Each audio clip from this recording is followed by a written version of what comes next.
السلام عليكم، صباح الخير أو مساء الخير حسب الزمان والمكان اللي بتسمعني فيه. في البداية وزي كل رسالة هقول لحضرتك إن دي طرق التواصل معايا، واتساب وتليجرام وسيجنال، وأقول تاني إن التواصل ده للشرفاء بس مش الأملاجية ولا العصافير. كنت وعدت حضراتكم إن الفيديو ده هيكون رد على التساؤلات اللي اتكررت كتير في التعليقات على الفيديوهات اللي فاتت، لكن قبل ما أتكلم عن التساؤلات والتعليقات عاوز أتكلم عن حاجة مهمة على السريع.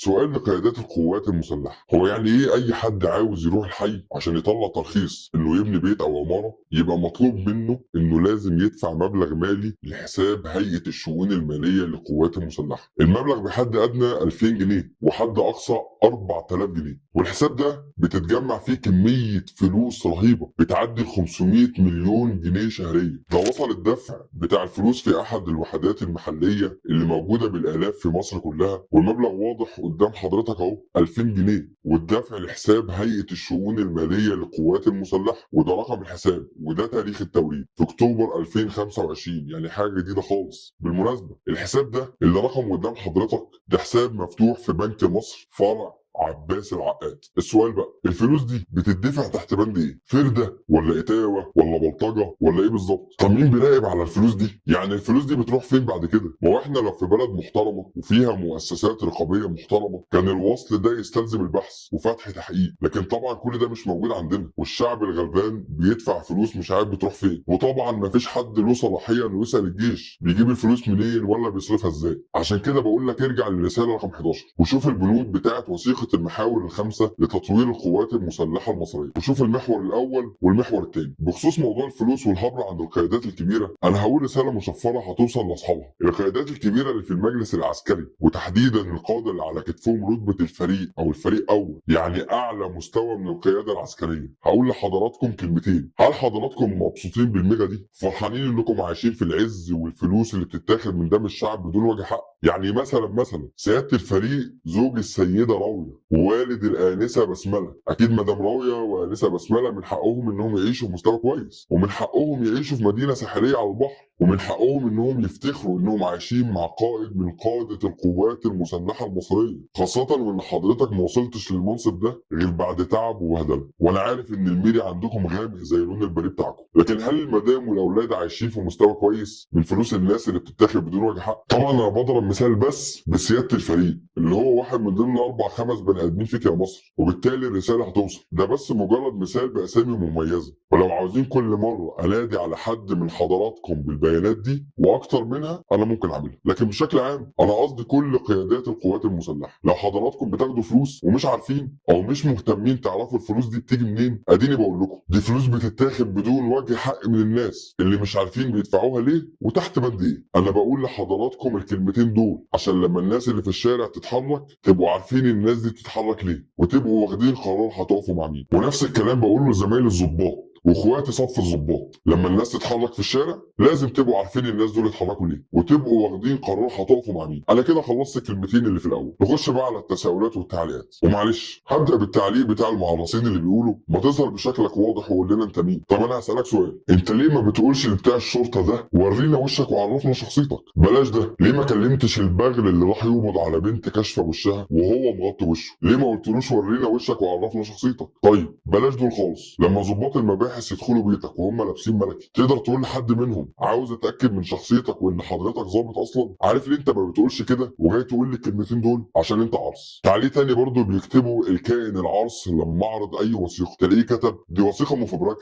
هو انت يا حمار عمرك شفت بعينيك وثيقه حقيقيه طالعه من وزاره الدفاع ولا من المخابرات ولا من وزاره الخارجيه ولا من رئاسه الجمهوريه؟ انت عارف اصلا شكل الوثيقه الحقيقيه عشان تقول لي ان دي مفبركه؟ ده انت تلاقيك ما تعرفش شهاده الميلاد بتاعتك شكلها عامل ازاي. عموما انا في الاساس بعرض الوثيقه اصلا للمؤسسه نفسها واللي شغالين فيها واللي عارفين شكل الوثيقه الحقيقيه وعارفين ان اللي بعرضه صحيح، وبالتالي هيعرفوا ان ليا ناس داخل المؤسسه دي. ثانيا بعرضها للناس المحترمه من الجمهور اللي بيثق فيا وفي المصادر بتاعتي. خلصنا كده ردود على المعرصين، نخش بقى على تساؤلات الناس المحترمين. اول سؤال، ايه الدليل ان انت ضابط جيش اصلا؟ ما عنديش دليل غير الكلام اللي بقوله، وكده كده الرسائل اللي بقولها المقصود بيها ضباط وصف ضباط القوات المسلحه، والمعلومات والتفاصيل اللي بقولها هم بيفهموها بيتاكدوا منها اني ظابط، وعشان كده بيتواصلوا معايا كتير من الظباط وصف الظباط وكمان القيادات الكبيره. عشان كده بقول لك لو انت شاكك اني ظابط اسال صحابك وقرايبك الظباط. اما لو حضرتك عاوز دليل واضح لا يقبل الشك فده معناه ان حضرتك عاوزني اوريك الكارنيه بتاعي او اقول لك الرقم العسكري او الرقم الادميه بتاعي، وده مش هيحصل دلوقتي لكن ممكن يحصل بعدين ان شاء الله. نخش على السؤال الثاني. خلاص انت ظابط، ايه الدليل ان انت معاك ناس تانيين وان انت مش مجرد ظابط لوحده بيعمل فيديوهات وخلاص؟ اللي بيسال السؤال ده ما خدش باله من الوثائق اللي معايا وما خدش باله من الرساله والهدف من عرض الوثائق دي. لما اجيب وثائق من داخل المخابرات الحربيه ومن مكتب رئيس الجمهوريه ده غير وزاره الخارجيه ومجلس الوزراء، يبقى المفروض حضرتك تفهم ايه؟ ده البهايم اللي مدورين البلد فهموا الرساله ولقطوا المطلوب اثباته وتاكدوا اننا شبكه كبيره ليها ناس في كل حته، فعيب لما البهايم يفهموا الرساله وحضرتك لسه بتسال السؤال ده. السؤال الثالث وهو سؤال مهم. طيب خلاص انت ظابط معاك ضباط ومسؤولين كبار، ما تخلصونا بقى وتغيروا النظام. هنا بقى الاجابه معقده شويه بس هقول اللي ينفع يتقال. مبدئيا لازم الشعب يكون حاضر وبقوه في اي مشهد للتغيير في مصر، وده اللي قلته لحضرتك في الرساله رقم 12 وقلت لك ان الشعب لازم يتحرك وده مش صعب ولا مستحيل. والشعب المصري مش اقل من شعب المغرب ولا مدغشقر ولا سريلانكا ولا بنجلاديش ولا نيبال. الحاجه الثانيه اللي لازم تكون واضحه برضه هي ان خطتنا الرئيسيه معتمده على بدايه الحركه من الشعب. صحيح عندنا خطط تبادليه نقدر من خلالها نعمل تغيير بدون تحرك شعبي، لكن الخطط دي تكلفتها عاليه جدا ومخاطرها كبيره جدا على البلد كلها، واظن الناس الذكيه ممكن تفهم وتتخيل انا بتكلم في ايه. السؤال الرابع. طيب يا سيدي انت ظابط ومعاك ظباط وناس كبار في البلد وهتنحازوا للشعب لما الشعب يتحرك ويبدا عمليه التغيير، ايه بقى الضمان ان انتم مش هتستغلوا حركه الشعب ونلاقيكم ركبتوا على الثوره وغيرتوا مسارها؟ بص يا صاحبي هقول لك الاجابه الصدمه من غير اي مخدرات ولا مسكنات ولا كلام جميل. مش احنا اللي عندنا الضمان ده، الضمان ده عند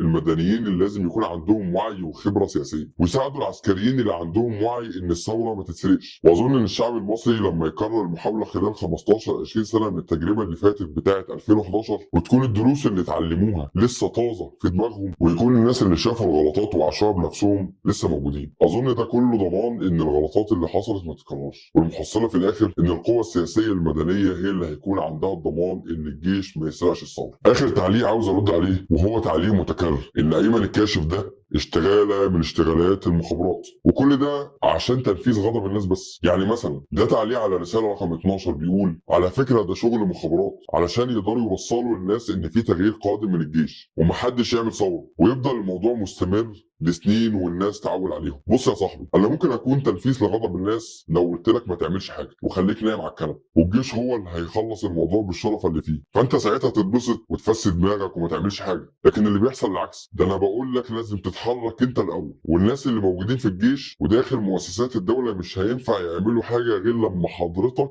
تقوم من على الكنبه، والناس اللي موجودين في الجيش وداخل مؤسسات الدوله مش هينفع يعملوا حاجه غير لما حضرتك تقوم من على الكنبه وتسيب الهري بتاع السوشيال ميديا وتشارك في حراك حقيقي على الارض. هل ده كلام حد عاوز بس ينفذ غضب الناس بكلمتين وخلاص؟ انا عارف ان في ناس مسيطر عليها نظريه المؤامره وبقوا شاكين في اي حاجه بتظهر ان وراها النظام الحاكم واشتغالات من المخابرات او الامن الوطني. الناس دول انا بشوف تعليقاتهم وبحس انهم محبطين احباط رهيب ومش هيصدقوا اي حاجه بتتقال غير لما يشوفوها واقع بيحصل قدامهم، وساعتها برضه ممكن ما يصدقوش. الناس دول عباره عن مستودعات احباط، عشان كده بقول لهم بلاش تنشروا الاحباط ده بالتعليقات وخلوه لنفسكم. وبقول للناس اللي عندها امل اوعوا تفقدوا الامل في نفسكم وفي الشعب وفي الجيش، وقبل ده كله اوعوا تفقدوا الامل في ربنا سبحانه وتعالى. طبعا كل ده انا بفترض ان دي تعليقات واحد محبط فعلا وعنده هواجس من نظريه المؤامره، مش واحد لجنه او معرض داخل يشكك الناس بشكل متعمد، رغم ان ده وارد ولازم ناخد بالنا. الخلاصه يا صاحبي شوف الناس اللي بتعمل حراك على الارض واشترك معاهم وما تنتظرش غيرك يجي ينقذك من الهم اللي انت فيه. شوف الناس اللي بتعمل حراك على الارض واشترك معاهم وما تنتظرش غيرك يجي ينقذك من الهم اللي انت فيه. مفيش كائنات فضائيه هتيجي تخلصنا وتحررنا، ولا الجيش هيبدا حركه التغيير ولا هيعمل التغيير لوحده. بس برضه دعم ومسانده الشرفاء داخل الجيش وداخل مؤسسات الدوله مهم جدا عشان حركه الشعب تنجح وتحقق التغيير المطلوب. دعم ومسانده الشرفاء داخل الجيش وداخل مؤسسات الدوله مهم جدا عشان حركه الشعب تنجح وتحقق التغيير المطلوب. لو حضرتك حابب تشارك معانا في الجزء الخاص بحركه الجيش الداعمه لحركه الشعب تواصل معايا على طول التواصل دي. انا ايمن الكاشف، شويتين وهرجع لك تاني، مش هغيب عليك. سلام.